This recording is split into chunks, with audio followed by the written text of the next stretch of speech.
Andy Gibb was the brightest icon of late 70s pop, possessing a soulful look and an angelic voice. As the youngest of the Bee Gees family, he scored 3 consecutive U.S. #1 singles before turning 20.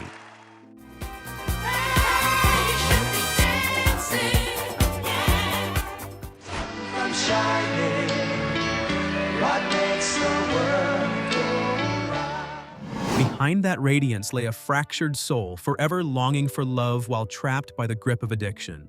His romances with stars like Marie Osmond and Victoria Principal were more than just tabloid fodder. They were his most painful low notes. Join us as we decode the controversial secrets behind the true reasons these relationships crumbled. Andy Gibb's career did not start with small steps, but rather a giant leap into the heart of global pop culture. Under the guidance of his eldest brother, Barry Gibb, this charismatic young man quickly became a musical phenomenon in 1977. With the release of the single "I Just Wanna Be Your Everything," Andy dominated the charts instantly. I just wanna be your everything. Turning into an idol for millions of teenagers overnight. Rolling Stone once described his appeal at the time as a seismic shift that rocked the entertainment industry, where the Gibb name became a total guarantee of success. Behind the glamour of the stage lights and endless cheering was a harsh reality of isolation. Andy once admitted to the immense pressure of maintaining a perfect public image. It's hard to keep your feet on the ground when everything around you is flying at the speed of light. I feel like a passenger on a speeding train that I'm not even driving. Living under the massive shadow of the legendary Bee Gees created a silent psychological burden, making him constantly crave self-validation but easily falling into a state of instability. At the peak of his career in 1976, Andy married his longtime girlfriend, Kim Reeder, in Australia. This was an instinctive decision by a young man seeking a peaceful harbor before the storm of fame arrived. Kim Reeder later shared the staggering change in her husband as fame began to invade their private lives. She stated that she had married a man she loved deeply, but a short time later, that man disappeared and was replaced by a superstar she no longer recognized. Cracks in the marriage became evident as Andy sank into a party lifestyle in the US, where temptation was omnipresent. While Kim was pregnant with their only daughter, Peta Gibb, in 1977, Andy was frequently absent due to grueling tours and dense recording schedules. He began turning to negative outlets to relieve work pressure and anxiety, a destructive habit that gradually formed and devastated his mental health. Insomnia and panic attacks became more frequent, distancing him further from his small family in Australia. The biggest turning point occurred in 1978 when Kim Reeder decided to file for divorce after realizing she could not pull Andy out of his self-destructive spiral. Losing the connection with his wife and daughter was a lingering ache, making Andy feel like a failure as a husband and father. Peta's absence in his life was a void that no music award or platinum record could fill. Andy once opened up in a rare interview about this loss. "I love my daughter more than anything, but fame created a wall between us that I don't know how to break down." The end of his first marriage marked Andy Gibb's entry into his deepest personal crisis, even as his career remained at its zenith. The brilliant success of the albums Flowing Rivers and Shadow Dancing could not prevent the fractures in the young artist's soul. He began seeking comfort in other fleeting relationships, trying to fill the emptiness with the noise of Hollywood. These heartbreaking turns led him to meet another famous beauty, opening a new chapter that was both promising and cruel. A pure romance. The meeting between Andy Gibb and Marie Osmond in the late 70s created a massive media frenzy as two of the world's youngest musical icons found a mutual connection. Marie, famous for the TV show Donnie and Marie, possessed a pure beauty and a spotless private life, standing in total contrast to Andy's somewhat bohemian persona. Marie later recalled her sincere feelings for him.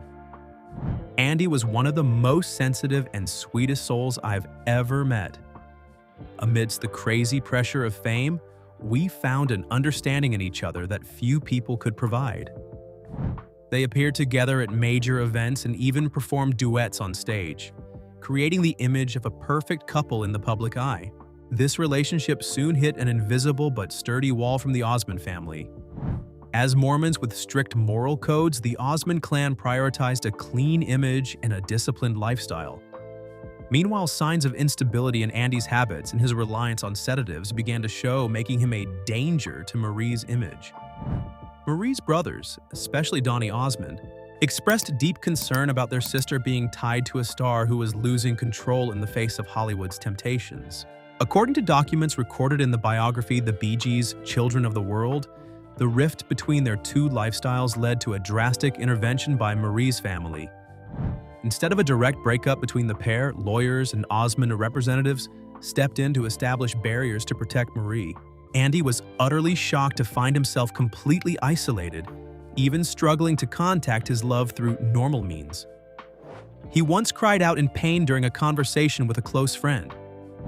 "I feel like a sinner being cast out of a cathedral, just because I couldn't be who they wanted me to be."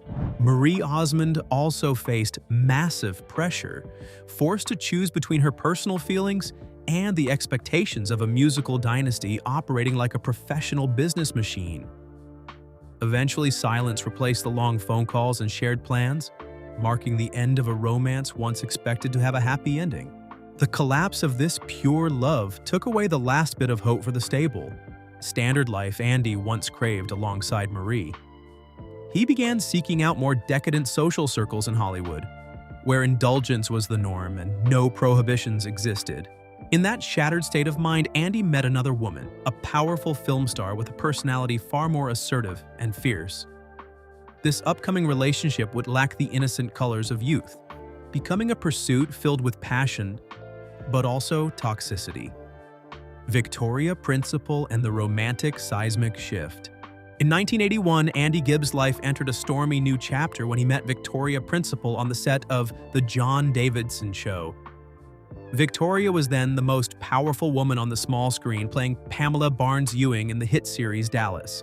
The attraction between them was instant and so intense that the press described it as an emotional explosion. Unlike Marie Osmond's gentleness, Victoria was a mature, decisive, and influential woman who completely captivated the young singer from the first moment. This romance quickly became the focal point of every tabloid, but behind the glamorous red carpet photos was a lingering psychological war. Andy loved Victoria with a devotion bordering on worship. He once publicly stated, "I never knew what true love was until I met Victoria. She is everything I need to feel alive." This extreme emotional dependence caused his career to spiral downward. Andy was so preoccupied with following his lover that he frequently missed rehearsals, leading the producers of the musical Joseph and the amazing Technicolor Dreamcoat to terminate his contract. Victoria Principal, who always strove to maintain a healthy and disciplined lifestyle, soon recognized the dark side of Andy's life. She refused to accept her man gradually destroying himself through bad habits and a lack of professional responsibility. Victoria tried multiple times to bring order to Andy's chaotic life with harsh ultimatums. She once shared her efforts to save him in a later interview. "I gave him a choice. It was either me or those deadly white powders. You cannot love someone more than they love themselves." The drama reached its peak in 1982 when Victoria's efforts failed to yield results, and she decided to end the relationship. This breakup created a true seismic shock to Andy's spirit, leaving him in a state of total panic and despair. He tried to hold on by recording the classic love song, "All I Have to Do Is Dream," as a late apology to her. But the door to Victoria's heart had closed forever. Close friends revealed that Andy stayed awake for many nights, staring at the phone and hoping for a miracle that never came. Being abandoned by the woman he loved most completely crushed Andy's will to resist temptation. He began living in self-isolation, avoiding reality and gradually losing faith in himself and his legendary music career. This breakdown was not just the end of a beautiful romance, it was the start of deep rifts between Victoria and the Gibb family. Silent accusations from Andy's brothers began to surface, questioning Victoria's role in his downfall. The accusations. Following the collapse of his intense relationship with Victoria Principal in 1982, a simmering tide of tension erupted into an overt confrontation between the Gibb estate and the Dallas superstar. The Bee Gees, led by the eldest brother Barry Gibb, became increasingly vocal regarding their dissatisfaction with Victoria's perceived influence over Andy's fragile life. According to various Hollywood insiders and contemporary reports, the Gibb family harbored a deep-seated belief that Victoria's rigid discipline and her series of uncompromising ultimatums did more to shatter Andy's psychological stability than to foster his recovery. Barry Gibb frequently alluded to the presence of outsiders who had effectively disrupted the family's protective structure, suggesting that these external forces left Andy feeling emotionally marooned within the very fame he had helped create. The family's grievances centered on a specific theory: that Victoria had inadvertently or otherwise introduced Andy to a high society echelon, where indulgence was not merely a habit, but a standardized lifestyle. The Gibbs argue that the sudden, cold severance of the relationship stripped Andy of his last emotional anchor, precipitating a profound and agonizingly long identity crisis. In stark contrast, those within Victoria Principal's inner circle presented tangible evidence of her relentless efforts to force Andy into sobriety. A detailed report from People magazine at the time indicated that Victoria had personally financed numerous psychological consultations and had made repeated, desperate attempts to convince the elder Gibb brothers to intervene with more authority rather than continuing to shield Andy in a bubble of fraternal indulgence. As these conflicting narratives played out, the rift became an irreparable chasm further widened by public salvos in the press. Victoria remained firm in her stance, asserting, "I did everything a woman could possibly do to save the man I loved, but I could not replace his own fundamental will to survive." Simultaneously, the Gibb camp shifted the focus toward Andy's personal depletion, emphasizing that he had been wrung dry both emotionally and financially during his pursuit of the Hollywood starlet. These bitter disputes over who bore the ultimate responsibility for Andy's deepening stagnation cast a long, dark shadow over his final, reclusive years spent in Miami. During the period spanning 1984 to 1986, Andy Gibb became a ghost of his former self, vanishing almost entirely from the public eye. He retreated into a quiet, cloistered existence within a villa subsidized by his brother's success.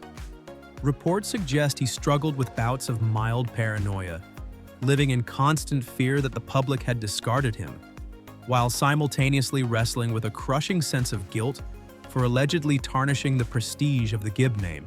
Financial records from this era paint a grim picture.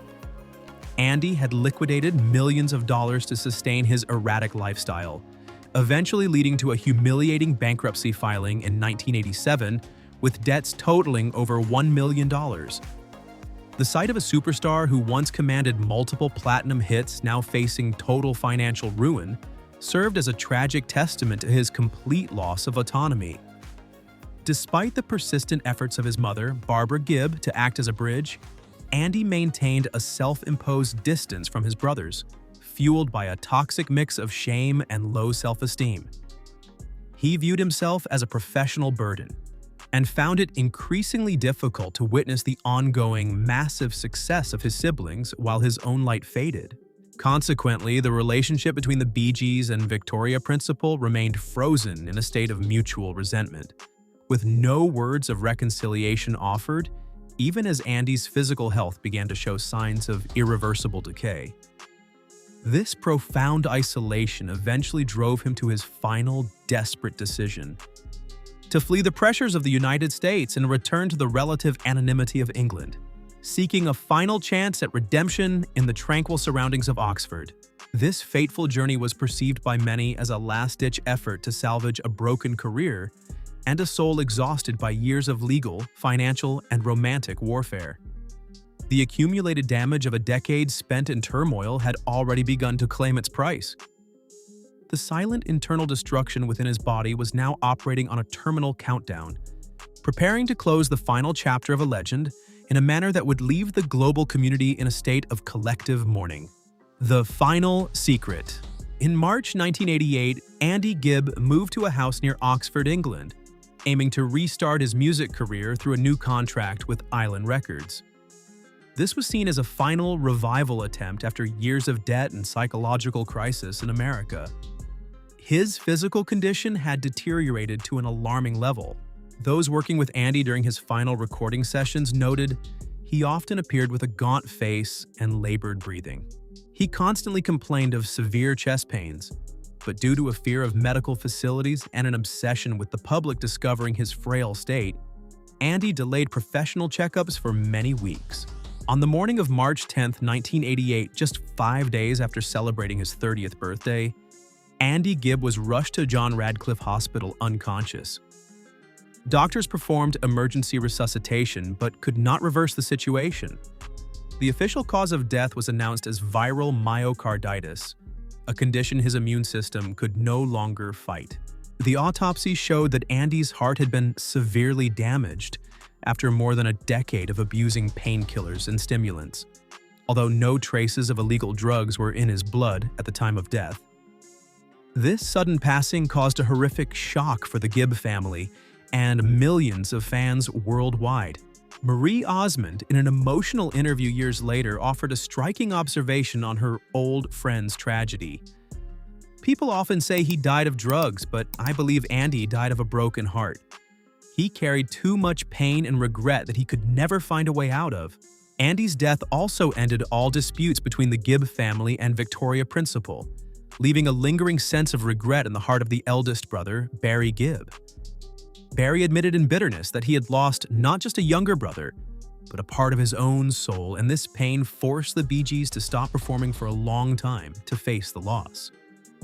Andy Gibb's legacy is now preserved by his daughter, Peta Gibb, who has spent much of her adult life reconnecting with the memory of the father she only met a few times.